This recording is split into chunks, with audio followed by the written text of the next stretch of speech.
All right, hey everybody, welcome back. Hopefully you guys had a great break. Hopefully you're all really doing well. This is for Chapman, 9 a.m. to 9:50 a.m. This is March 30th. Yeah, Kitty's chilling. And we're going to have our lecture today on transitioning into the theory of knowledge, epistemology. So today that's the main topic. And I'll get with you guys at 9, just getting started a little early so that people have a little bit of time to show up. But welcome back wherever you're at. Hope you're doing really good, staying healthy. I can say I am here at home with my cat. But yes, we're going to get this lecture in today, and then you guys will be good to go. So far, just a couple of stalls are here, I guess, but let's try and get that turnout up, and by the time of 9 a.m., I'll go right through the notes for you.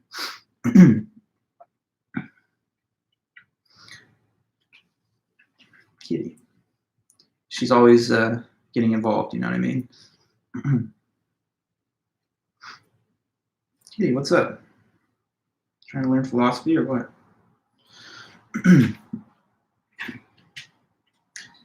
She definitely wakes me up in the morning. She's like an alarm clock. So she's been adjusting to this new routine where I'm always home.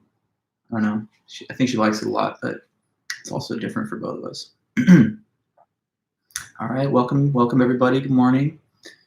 I'm just gonna hang in here until 9, and then we'll get straight away started. Good morning. Kitty, what are you looking at?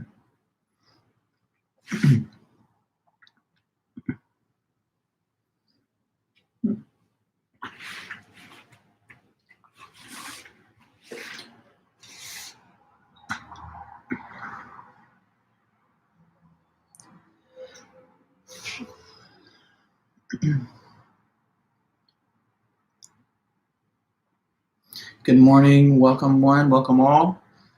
Just getting things started bright and early today for our 9 a.m. lecture. Hope you guys are really having a great morning yourselves. Nice, hi, good to see you, Bella. Got a few more showing up, which is great.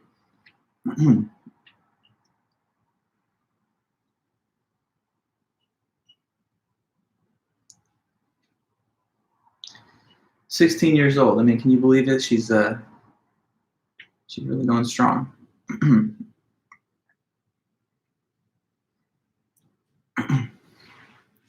All right.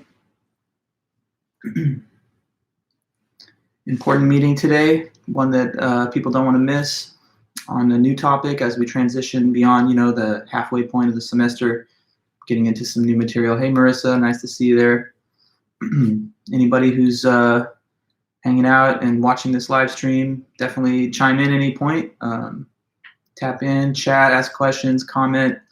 I'm happy to get all the feedback as much as possible. It's all helpful for everybody, me included. Good, seeing a few more arriving here to the live stream. Kitty, she's like watching herself, I think.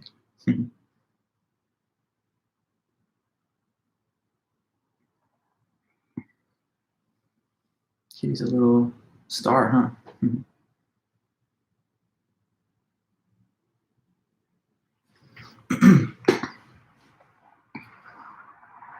Oh, hey, Hugh. Wow, way out there in Australia. Well, glad to see you here.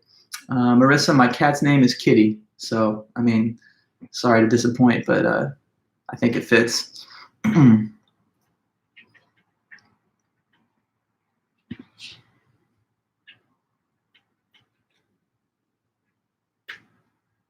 Just don't mess with my lecture, Kitty. Come on. Good to see more showing up. Good morning, everybody. Welcome to the live stream. Get your classmates in here too. If you know people that are not watching and you're friends with them, let them know that we're going live in just 2 minutes. It'll be a good, interesting lecture for you guys to get your day going. We need philosophy in these times, I think.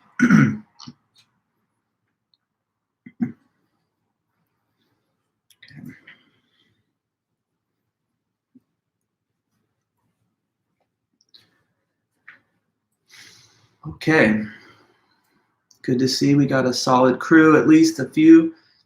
The more the merrier. And I'm just hanging in there for another minute or so until we get to 9 a.m. 1 second, I'll be right back.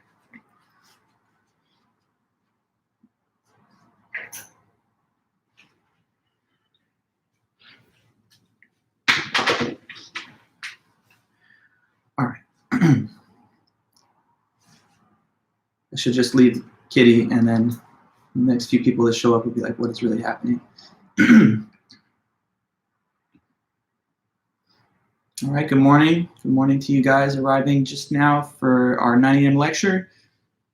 Hang in there, and I'll start it off in just a moment.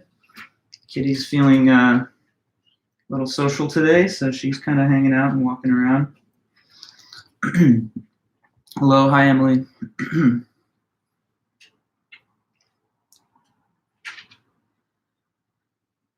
What are you gonna do, Kitty? Good morning, everybody. Okay, we're getting right there. Hey, Trevor, good to see you. All right. Well, I guess I'll just go ahead and get us going. Good morning to everybody. Great to see you guys today. Hopefully you're all doing your best and staying healthy and enjoying your time off. We're back to school now. Kitty is, always a guest speaker at this particular house, but we're going to try and focus today on a couple of important topics. Well, rather one new topic in our class. So let me just give you some basic updates, some things that I mentioned before through our Blackboard system and in previous messages and verbal communication to you guys. I'm working through your midterms that you did just prior to the break. And I'm almost done, but I need a little bit more time. So I'll have them done this week for sure, no later than Friday at the latest. When I am done, I'm going to send around a message to you guys just notifying you that they're all ready. And at that point, any individual can feel free to email me and receive their score and their comments if they would like. So we just, know that that's going to be done this week. And then other than that, the next assignment that you're responsible for, that's several weeks out. We have more material that we got to cover first before I assign the prompts. But it's due in the 13th week. This is the 8th week of the semester. So not to worry just yet. About 2 weeks prior to the due date of the paper, I'll distribute the prompts and we'll go over them at that time. So that's going to be around week 11 or so. Therefore, we have a couple of weeks here to just focus on our lecture material. And then you'll have that next essay given to you in due time. But just keeping our mind on the schedule overall, those are some notifications, nothing new, but just reminders, I guess. Okay. So it looks like we got a healthy number of people here. Anybody that wants to just say hello for just a minute, feel free to just tap a little greetings into the chat bar, and then I can see exactly a sense of who's here. That's always useful for me. So feel free, just let me know if you're here watching, wherever you're at, that you're in the room, then I can see the usernames of some of you guys that are here. Hey, Cameron, okay, Ella, Brian, Matthew, Logan, great to see you guys. All right, cool.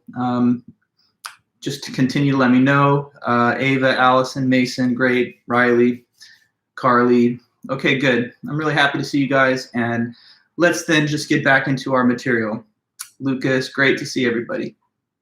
Okay, well, we've covered a couple of basic important topics in philosophy so far throughout the semester, and I'm just kind of taking you guys on you could say, guided tour of some of the biggest important issues that philosophers study throughout the generations.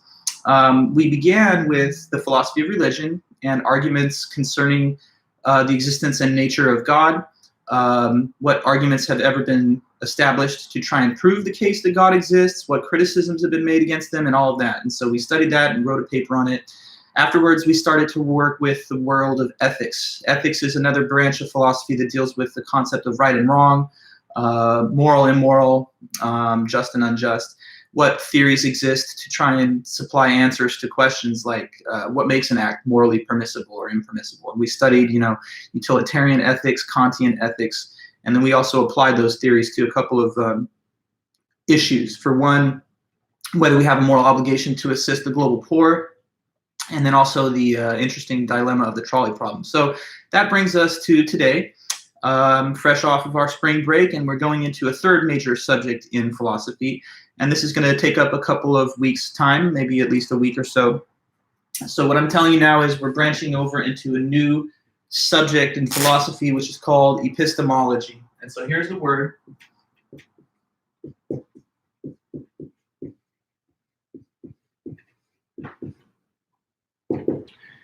Epistemology, what you see written there. So what is epistemology? The word is just a kind of fancy piece of jargon in philosophy, which stands for the theory of knowledge, the theoretical study of human knowledge and concepts related to the topic of knowledge. So that is what it is.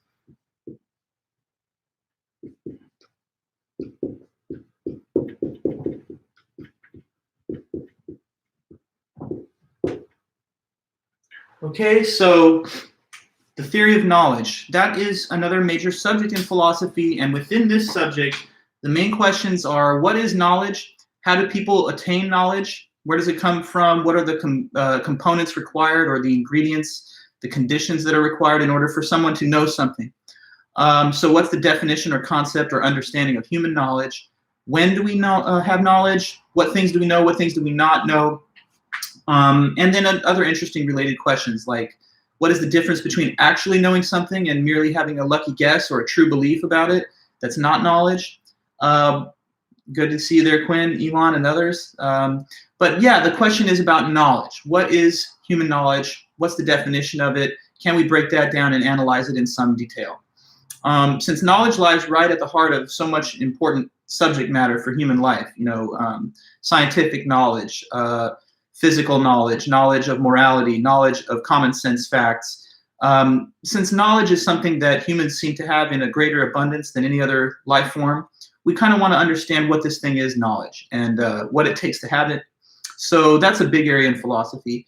And I would just tell you this, that I'm, if you will, considered an epistemologist. So in the different specializations within philosophy, this was the one that I kind of focused on in graduate school. So when I was a grad student working on my PhD, I worked primarily within this field of philosophy, the study of knowledge. My dissertation advisor is a man named Sven Bernecker, and he's one of the greatest living epistemologists in the whole world. So I've got a great, I guess you could say, pedigree to talk to you guys a little bit about knowledge. It's a subject that I'm very familiar with and that I have a lot of experience with from my days in graduate school and just beyond. And so like any papers or publications that I have are generally within this subject area. So I'm going to help you guys understand a little bit about knowledge. The first thing we're going to talk to you about is the ancient Greek definition of knowledge that has been handed down to us from thousands of years ago from the ancient philosophers in Athens, Greece. That means that we're going to talk today a little bit about two important people. One of them is Socrates, who lived over 2,300 years ago in Athens, Greece. He's considered widely to be one of the founding fathers of Western philosophy. And Socrates had a student that he kind of gave tutelage to, who's a couple of generations younger than him, and that was Plato. So we're actually going to talk today about a writing from Plato, who is a student of Socrates. That's Plato's teacher. And in this ancient account of Plato, we learn a little bit about what he thought the definition of knowledge was. So I'm going to take you on a quick little historical crash course into the life and times of Socrates, because this is obviously an intro to philosophy class. And I think that people, even those that have never even read a page of philosophy, by the time you reach your age, you've probably at least heard these names once or twice: Socrates, Plato. I mean, they're such kind of towering figures within the academy, within the history of, Western higher learning, that it's probably impossible for you not to have at least maybe passed by their names somewhere in your experience. So I'm going to help you learn a little bit about the life of Socrates. I feel that I would be, in a way, derelict in my duties as a professor of philosophy, teaching you intro, if you came out of the class and you didn't have at least a basic conception of who Socrates was and what his life was all about. So before I dive right into the writing of Plato, which is the scheduled essay for today, I'm going to just tell you a little bit about the history and life of Socrates and Plato. Okay, so just bear with me as I get through this little bit of history. First of all, Socrates. So this is his name. You can see that's the letter S. Socrates lived in Athens, Greece, a long, long time ago. So his lifespan was from 469 until 399 BC. Before the Common Era, that's 400 or so, 500 almost years before the lifetime and events discussed in the Christian Bible before the life of Jesus. So this is a long time ago. This is 2,300, basically 2,400 years ago. And it's quite interesting to know that we still have the surviving accounts of the events within Socrates' life. So he lived at this time period. The reason that you see his birth year is a bigger number than his death year is because as you go further behind the Common Era, the dates increase in number. So he was born in 469, died in 399. He had a 70 years lifespan. Now about his life. So he lived in Athens, Greece, and back then, thousands of years ago in Athens, Greece, there was this town square where people would just gather, congregate, and they would engage in all kinds of different activities. For one, there could be social interaction, just mingling with people and chatting. Another thing would be market-based transactions and commerce. And so this town square of Athens way back in the day was kind of a place which could be considered like the equivalent of a modern day downtown in a metropolis or city, but of course without all the trappings of modern life. But people would go there, socialize, trade, barter, and so on. So Socrates, a citizen of Athens, and he's been alive for a while now, and he's in his advanced years and senior citizen kind of years, he would set up in the town square of Athens, and he had this interesting sort of behavior that he would do there. He would wait for people and he would just talk to them. He would engage people in conversation from all different walks of life, from working people, peasants, all the way up to people in the Athenian government, military generals, and everyone in between. And what he would do is that he would gain, he would open a conversation with such a person, and he would try to direct them towards a critical reflection on certain ideas that they had. And the way that a lot of these conversations with Socrates would go is that someone would come into the conversation feeling like they had a really solid understanding of something. But then by the time they had talked to him and he had sort of gently probed them with questions and answers and gave his own reflections, they would leave the conversation feeling like they had a whole new understanding, or that they relinquished the claim to have known about it as well as they thought they did. So he had this kind of awesome ability to kind of change people's minds and to open up discussion, dialogue, and debate with people over all types of questions that were big, heady, philosophical questions. So like, for example, one time he was talking to this member of the military that was a general, and they were discussing, what is justice? What is justice really? And the first idea of this general talking to Socrates was justice is just might makes right. Whoever's got the strength and power, they get to determine what we call quote unquote justice. So kind of like, a nihilistic, deflationary account of what justice is. But then by the time that this person had finished speaking with Socrates, that had their perspective completely transformed 180 to saying, no, justice, in fact, I can see it now based on our discussion, is something like conduct in accordance with virtue based on honorable principles or something like that. So anyways, I'm just telling you that when Socrates lived, he had conversations with people. He was a great talker, speaker, debater, and when people would come through the Athens town square and they'd talk to him, they would have lively, animated, deep discussions on all sorts of different topics. And that was kind of cool, right? So he would engage people, get them to say what they thought and challenge their ideas and investigate whether or not those were the most clear understanding. So anyway, he did that for a long time in his life, and he acquired a kind of reputation about it. Because he was doing this, he kind of developed a following. And so he had these like younger men that were followers of him, like a couple generations younger than him. And some of these people would just hang out in Athens town square so that they could listen to Socrates talking to people, questioning them, and debating and discussing topics with them. So Plato was one of these followers of Socrates that was younger, and he was one of the people that would surround Socrates while he was doing his philosophical practice in Athens town square. So just so that you know Plato's name and his dates, here's Plato's name, and he lived from 428 until 347 BC. So that's a little bit later in time than Socrates. You can see he was born 41 years after Socrates. So they're not the same age at all. But Plato found, as well as these other younger folks, sorry, it's propped up against the wall, so I was just trying to eliminate the glare a little bit there. Yeah, back to what I was saying.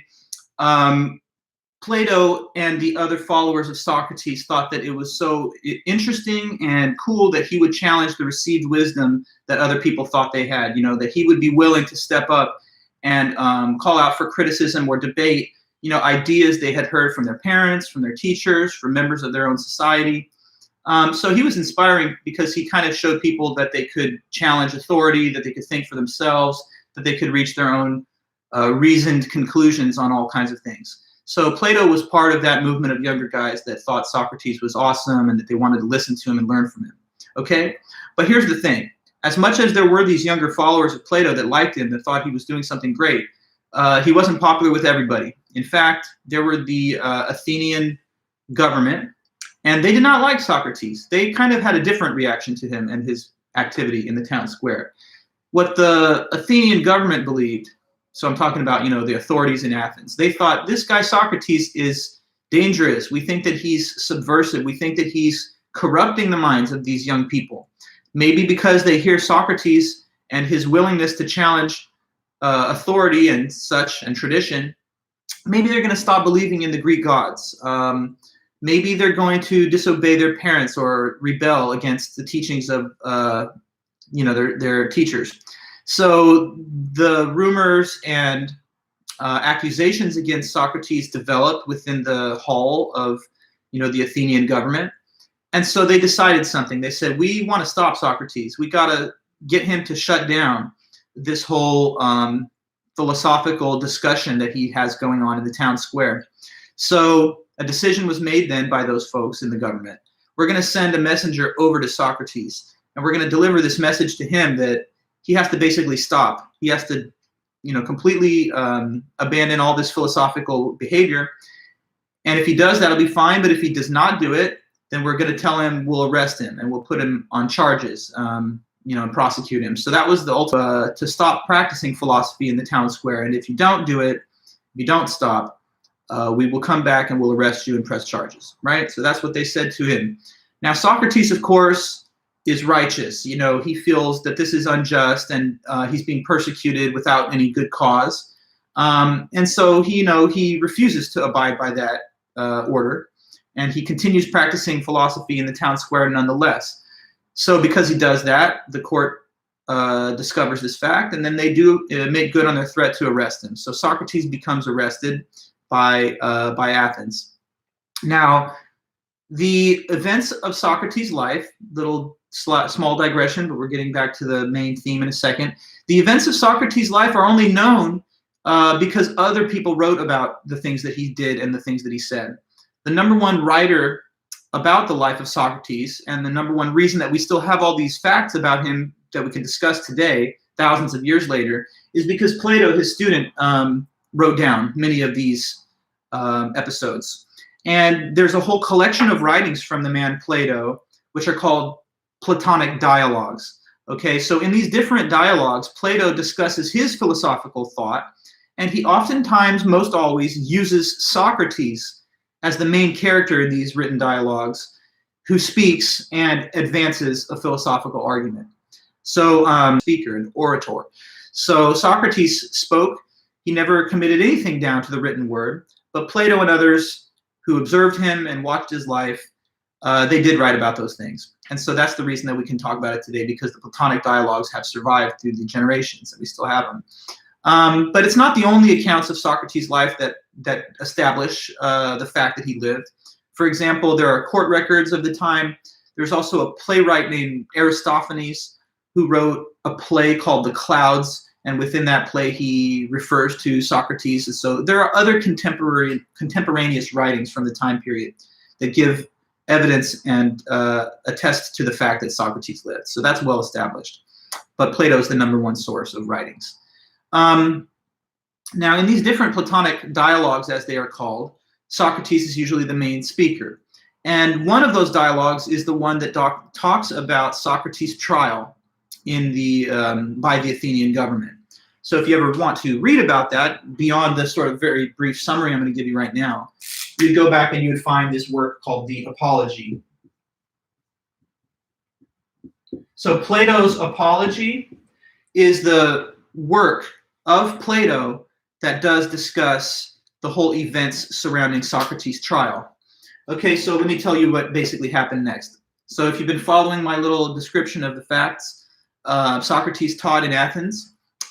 He engaged people in philosophical discussion and dialogue and debate.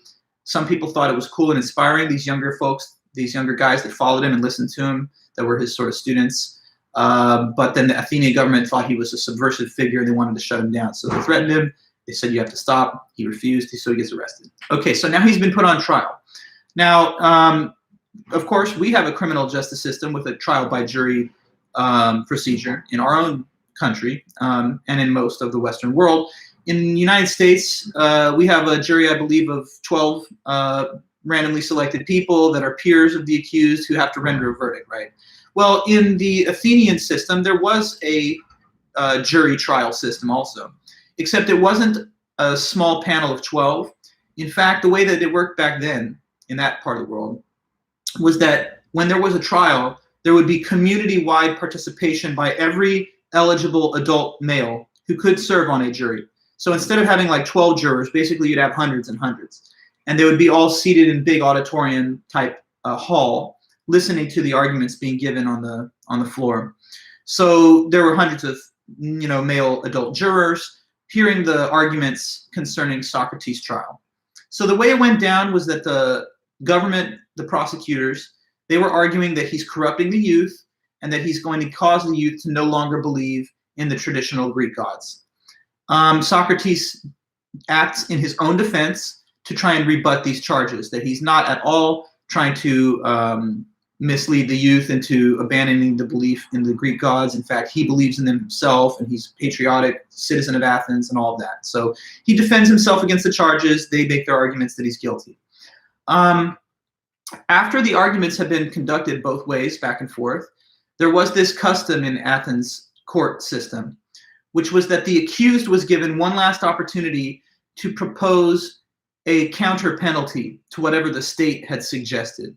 So in the ordinary case, this would be the time where the accused would say, I'm not guilty, but if you guys find me guilty, I would humbly request a more moderate sentence, a more lenient sentence than the one handed down by the state. So for example, in another type of court case, if the state had asked that the jury, if they returned a guilty verdict, would punish the person with 10 years of hard labor or something, the accused would have that last opportunity to go in front of the whole jury and say to the court, I'm innocent of these charges, but if you find it otherwise, if you find me guilty, the state has asked for 10 years labor, and I would humbly hope you could reduce the sentence to 5 or something. So basically this would be the event or the part of the process where the accused would throw themselves on the mercy of the jurors and say, I'm not guilty, but even if you think I am, maybe you could give me a lighter sentence than what the state wants, right? So when Socrates was given this opportunity to propose a counter penalty, he gets up in front of the court and he says this: all right, everybody, you've heard the arguments. They say I'm corrupting the youth. That's completely false. This is totally bogus and unjust, so I'm innocent. But anyway, if you find me guilty, what they have suggested is the penalty of death. They want to execute me, which is, of course, the harshest penalty of all. And so he says, now I'm going to propose a counter penalty. In case you guys find me guilty, what's a more fitting punishment than death? because death seems a little too severe. And a punishment should match the crime. It shouldn't be more harsh than the crime itself. So, what would be a more appropriate level of punishment in case you did find me guilty? Something that's more on a line with what I actually did.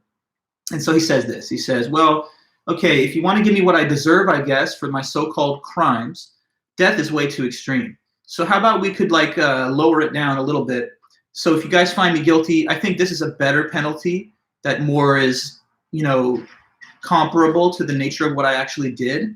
So how about not death, but could we maybe consider lowering it down to free lunch for the rest of my life in the public cafeteria? That sounds better to me, because if you want to give me what I deserve for my behavior has been good. I don't think anyone's been paying attention, because I'm telling you, I didn't do anything wrong.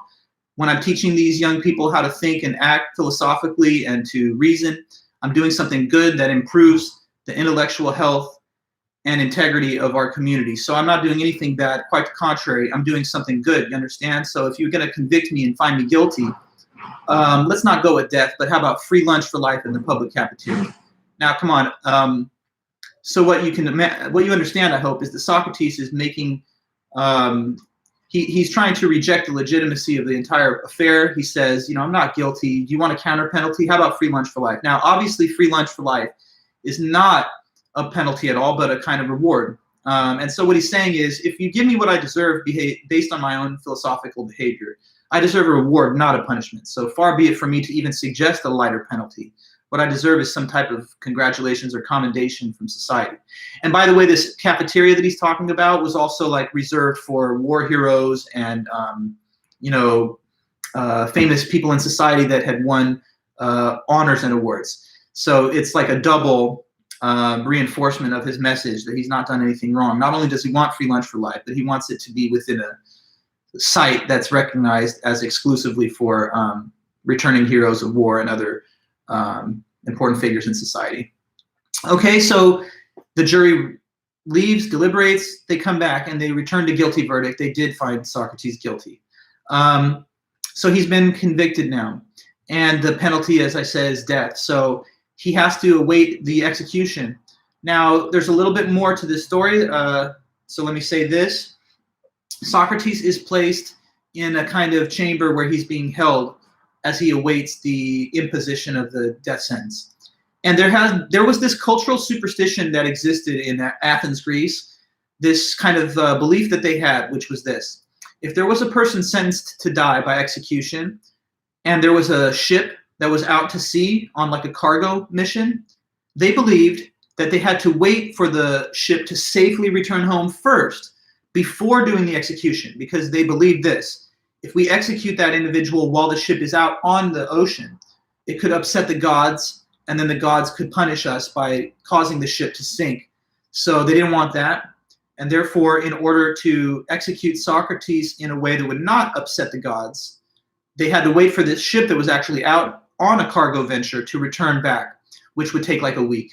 So they could not execute Socrates immediately, consistent with their belief that they had to have the ship returned. So basically, they kept him in a kind of dungeon-like chamber for about a week as he's waiting for the ship to come back, and then they could impose the sentence.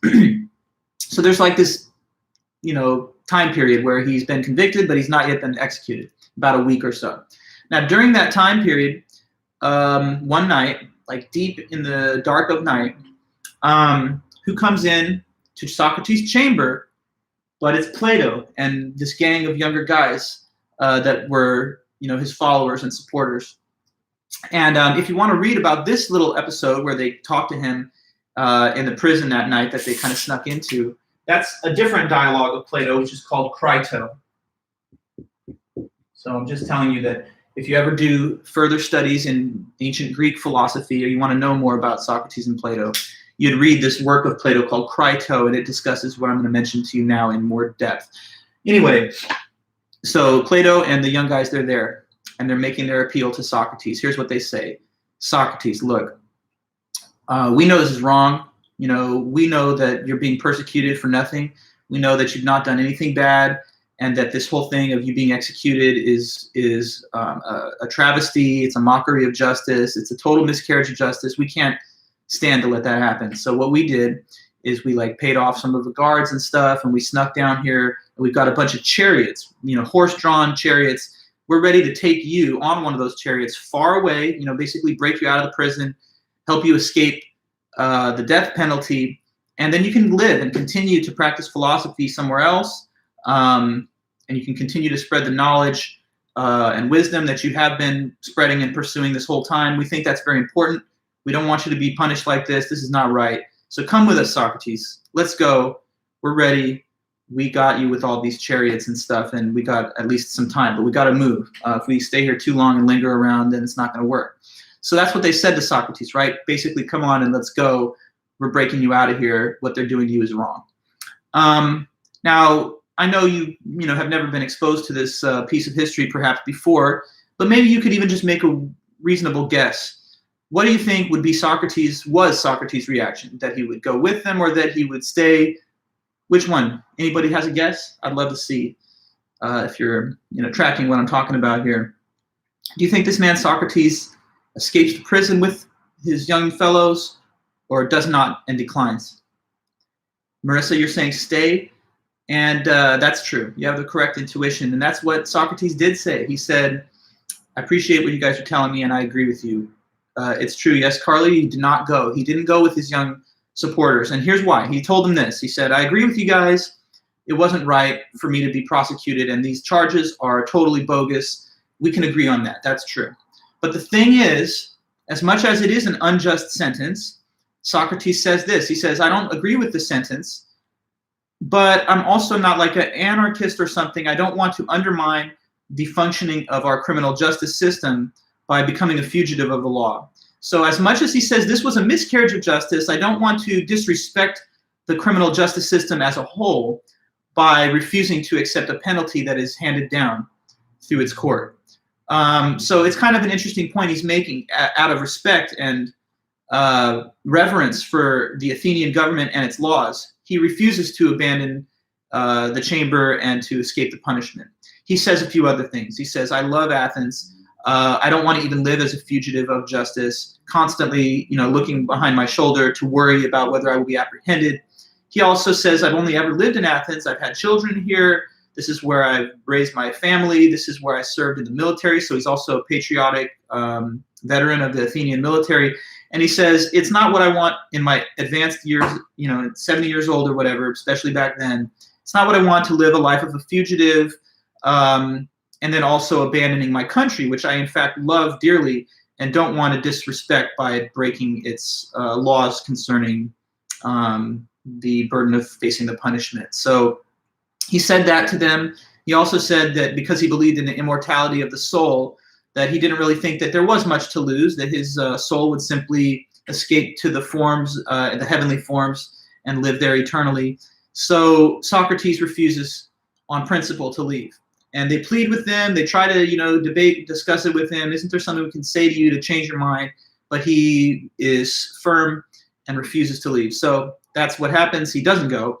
And just the next day, the ship finally makes it back to the harbor. So now they're prepared to, execute him, and they do. So that happens the next day. He's executed. The method of execution is that he had to drink poison, which is hemlock poison. So he does. There's this painting, which is called The Death of Socrates. It's like a kind of classical Renaissance painting. And in the painting, you see Socrates lying down on his back, reclined, and he's drank the poison, and he's encircled by a standing number of these younger guys that were his followers, including Plato. And he's got this pose. He's pointing towards the sky with one finger. And that, has some symbolism, I guess, from the artist that painted it. Is it to state that Socrates wants us to continue pursuing knowledge to whatever higher level we can, or that his soul will now rise to the heavens? Well, whatever the suggestive pose does express, Socrates there dies. And then what happens after that is that Plato, as he becomes older and more mature, he founds and establishes the first institution of higher learning in the Western world, which is just called the Academy, Plato's Academy. And while he's like the senior professor and stuff at the Academy, he has a student of his own that is a couple generations younger than him, and that's Aristotle, another classical Greek philosopher. And so that kind of passes the torch of ancient Greek knowledge from Socrates to Plato to Aristotle.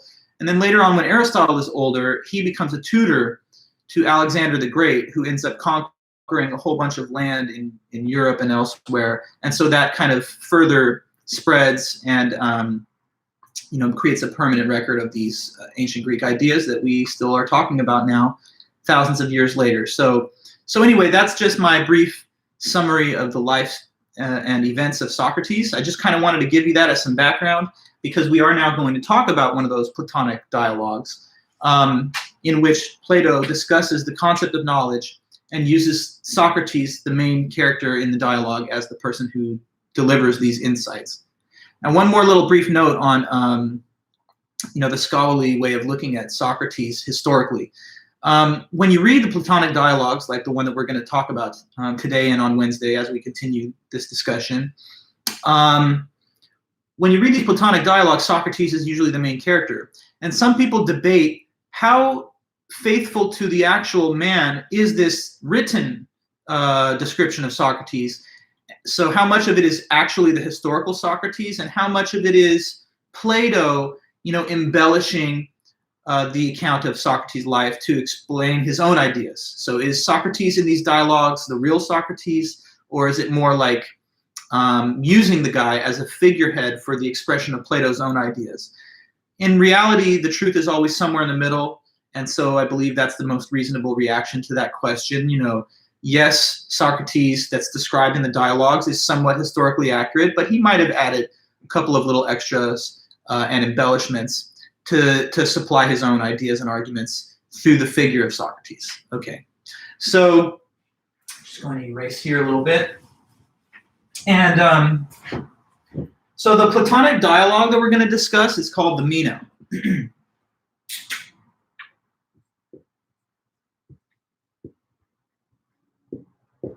So the Meno is the text that we want to break down and understand.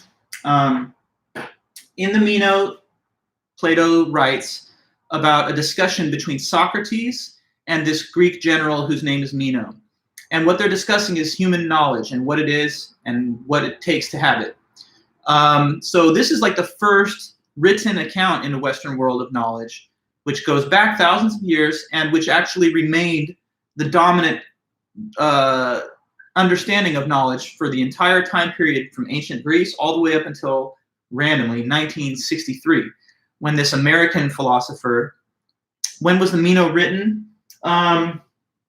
Well, the exact dates of some of the Platonic writings are a little bit hard to pin down. All we know is that it's within the lifespan of Plato at the age when he was adult and writing in philosophy. So it would have been since he was born in like 428 BC, maybe we're talking about around like 400 BC or something like that. So that's the time around when the Meno was written, approximately 400 BC.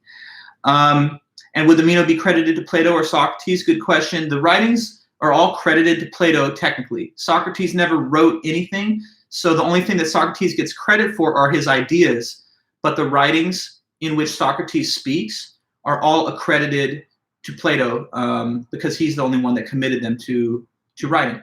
So those are good questions from Trevor and Marissa.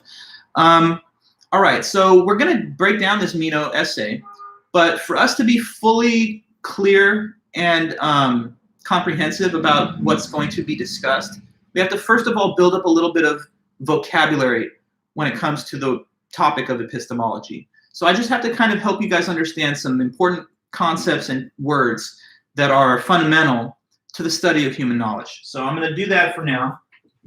And what we're going to talk about then for the next 10 minutes or so with remaining class period time is what is some epistemology vocabulary. Okay, so vocab for short. What is some epistemology vocabulary terms? So first of all, let's talk about the term proposition.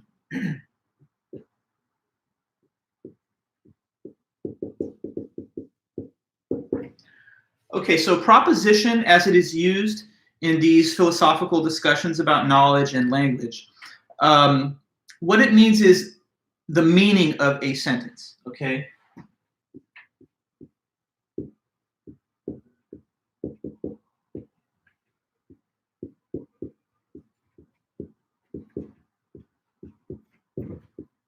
The meaning of a sentence. Now you might see that definition and wonder, that's a strange definition. How is the meaning of a sentence different from the sentence itself? Well, in fact, there can be multiple sentences which have the same meaning. And in that case, you'd have more than one sentence, but only one proposition that they express. So let me give you an example of that. Take these two sentences here. Two sentences.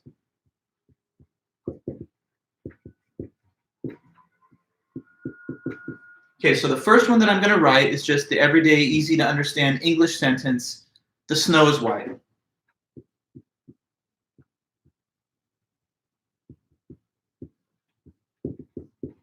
Okay, no problem. The snow is white. It's just making the claim that snow has that color. Now below that, I'm going to write another sentence, okay? And here's what it says.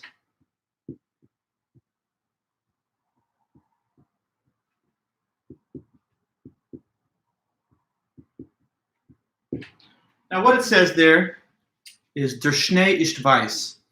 Now, maybe you don't have a ton of people in the class that are like fluent or even conversant with the language of German. But even if you're not, there's enough cognates between German and English. English is considered technically a Germanic language, so maybe you can make a guess. What do you think this sentence, Der Schnee ist weiß, means? If you had to guess, I think your common sense will give you the right answer. Der Schnee ist weiß. Anybody guess? What could that even mean? Think about it. Let's see what you know. The snow is white. Good, Trevor. Yes, that's what it means. It's just the same proposition, do we understand? But it's in a different language. So how many sentences are there? Well, there are two. They're totally different sentences because they're different spellings. They sound different. But are they different propositions? And the important thing I want you to understand is that no. Those two sentences both express the same meaning. They mean the same thing, even though the surface form in which they are spoken or the way that they sound to the ear is not identical, but the meaning is identical. Okay, so that's not even something that you have to use two languages to express or to explain. For example, we can get a similar example by considering the active and passive voice of a pair of sentences. So if I tell you that I am in the kitchen, that is a proposition, that is a sentence which is equivalent to the sentence expressed with the kitchen being the subject instead of me. So instead of saying I am in the kitchen, an equivalent way of putting it would be to say that the kitchen is what? I'm in the kitchen, or same thing but in different words, what? The kitchen. Let's see who could get this. Not too bad, I think.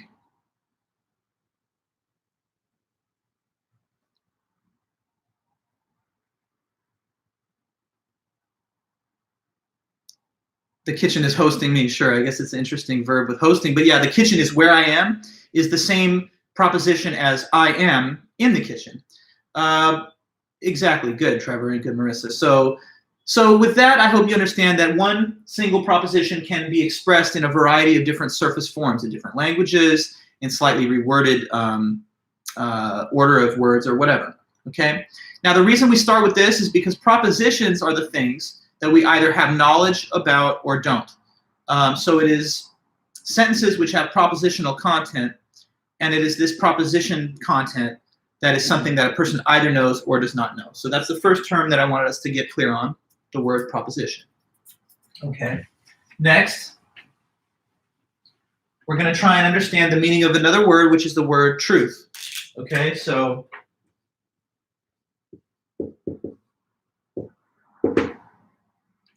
now the word truth, or what it is for something to be true, for a proposition to be true. What do you think it would take for a proposition to be true? Now, it's interesting to ask this question because the word true and what truth is something that we think about all the time. We think we have a very clear understanding of it, like it's the most obvious thing. But once you're asked the question, what does truth actually mean? You might see it's a little bit harder at first to pin down than you think, but there is in fact a established consensus meaning, and we'll get to it. So Marissa says, Is this relevant to all of epistemology? It's relevant to all of epistemology, yes. So this is a vocabulary that has to be engaged with for you to understand anything in the field of epistemology. So we're going to get more into the specifics of Meno on Wednesday with the scheduling and time that we have, but we'll have plenty of time for that. So I'm just trying to give us a good broad understanding of some core vocabulary and terminology within this branch of philosophy. Just like in ethics, remember, I started by saying, well, what's morally permissible, what's morally impermissible, what's morally obligatory? We wanted to just familiarize ourselves with some of the stage setting concepts, and then we use that as we go through in more depth. But truth, everybody, what do you think could be the meaning of the term truth? What could that mean? So let me give you a question by means of an example. Let's see. All right. I'm holding a pen. Is this true? It is. So just using that example, maybe you can think of what the definition of truth means. Or if I tell you that I'm wearing a hat, that's not true. So what do you think is the meaning of the word truth based on those kinds of examples? What does it mean for something to be true? For a proposition to be true? Let's see. The Eiffel Tower is in New York. Is that true? No. But the Empire State Building is in New York. That is a true proposition. So let's see what your guesses are. Something that can be proved with the senses, that's one attempted guess. And then you say something is true if it can't be proven false. Okay, well, let me get into the suggestions you had there. It's not actually the case that truth has to do with proof. When you have proof or evidence, that gives you a reason to think that something is true. But something can be true even if nobody has any evidence to prove it. Like, so, say for example, how many people are there right now living on the planet Earth? Could it be an even number? Just question to anybody. Do you think that that could possibly be true? That right now, currently living, there's an even number, meaning divisible by 2, of human people on the planet. Could that be true? Just could it possibly be true? That again, that there's an even number of people. I'm just asking about one example. What do you think? Could that be true? Could that be a true thing? Surely it could be. It could be true. What are the probability? Well, 50%, because with integers, there's just even and odd numbers. And so it's got to be one of those two cases. Now, even though that could be true right now, do I have proof? Can I prove that? No, right?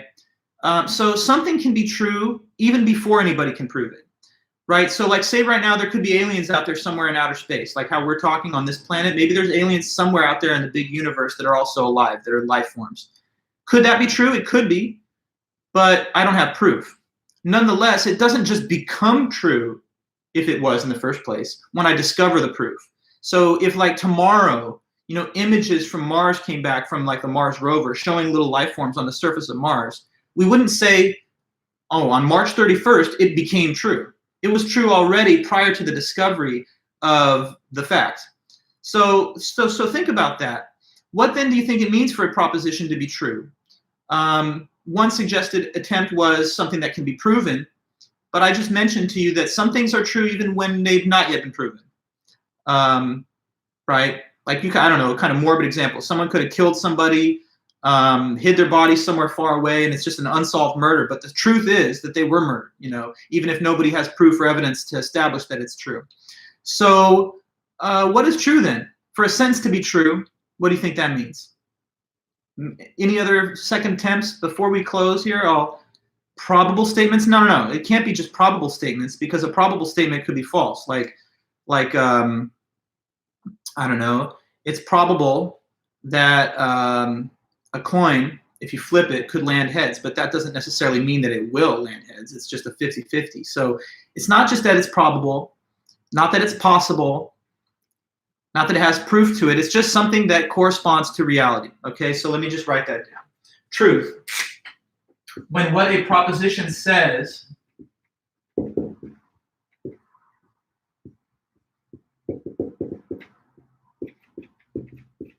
matches the facts of reality.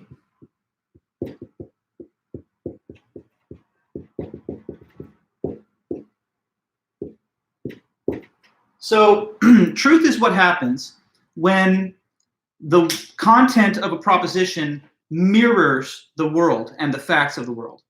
So if I'm telling you right now that I'm wearing glasses right now, that's not true because it's something I'm saying, but look, it's not actually happening. So if I say that to you, I'm saying something false.